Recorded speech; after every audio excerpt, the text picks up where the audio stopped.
အားလုံးပဲမင်္ဂလာပါတောင်လာမင်းကြီးကားရှူရန်ဗီဒီယိုအားလုံးကိုပြန်လည်ကြိုဆိုလိုက်ပါတယ်ဒီနေ့မှာတော့ကျွန်တော်တို့ဒါဟိုတနေ့ကမြန်မာပလာဇာမှာပွဲလုပ်သွားတော့က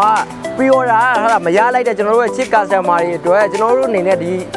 တောင်လာမင်းကြီးအနေနဲ့စီစဉ်ပေးထားတာရှိပါတယ်ခင်ဗျာအဲ့ဒါကတော့ကျွန်တော်တို့ AF5 တွေအကုန်လုံးကိုမျက်မြင် install အနေနဲ့အများကြီးရောက်ရှိထားပါတယ်ခင်ဗျာအဲ့ဒါလေးကိုကျွန်တော်ပြောပြချင်တာဖြစ်ပါတယ် AF5 ကို AF7 ကို 829ကိုအားလုံး install ရှိတယ်ဆိုတဲ့အကြောင်းကျွန်တော်ဒီပြောပြပါမယ်အခုဒီဥစ္စာတွေအားလုံးတော့ဒါ AF5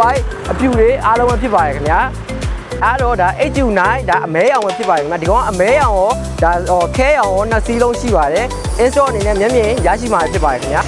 ကဲဒီဘက်မှာတော့ကျွန်တော်ဒါ AS7 ပဲဖြစ်ပါတယ်ခင်ဗျာဒီ AS7 ပဲလည်းကျွန်တော်အနေနဲ့အကြောင်းအပြင်ကတော့၄ရောင်ရှိပါတယ်သူကတော့အမဲရယ်ခဲရယ်နက်ပြာရယ်ပြီးတော့အဖြူရယ်ဆိုပြီးတော့၄ရောင်ရရှိမှာဖြစ်ပါတယ်ခင်ဗျာမျက်မြင်ကျွန်တော်ဒါ install အနေနဲ့ရှိပါတယ်ခင်ဗျာကဲအခုကျွန်တော်ပြသွားပေးတဲ့ကားတွေအားလုံးကတော့ဒါကတော့ home ချီကထုတ်တဲ့ဒါ AS7 AF5 829အားလုံးကိုကျွန်တော်ဒါအမီပေါင်းနဲ့ install ရှိတဲ့ကားတွေအားလုံးကျွန်တော်ပြောပြပေးသွားတာပဲဖြစ်ပါတယ်ခင်ဗျာစိတ်ဝင်စားလို့လာရောက်ကြည့်ရှုကြည့်ပြီးတော့ဝယ်ယူခြင်းနဲ့ဆိုရင်တော့ပြင်ကျွန်တော်တို့ရဲ့တောင်လာမင်းတရားလိပ်စာဖြစ်တဲ့အမှတ်290ဦးဇာရလန်42ရောက်ွယ်မြောက်တော်မြို့နယ်ရန်ကုန်မြို့ကိုလမ်းလာခဲ့ကိုကျွန်တော်ဖိတ်ခေါ်လိုက်ပါတယ်အင်းစောကအများကြီးရဲ့အတွက်ကြောင့်မြန်မြန်လာပြီးတော့ဝယ်ယူလိုက်ရမှာပိုက်ဆိုင်ရမှာပဲဖြစ်ပါတယ်ခင်ဗျာ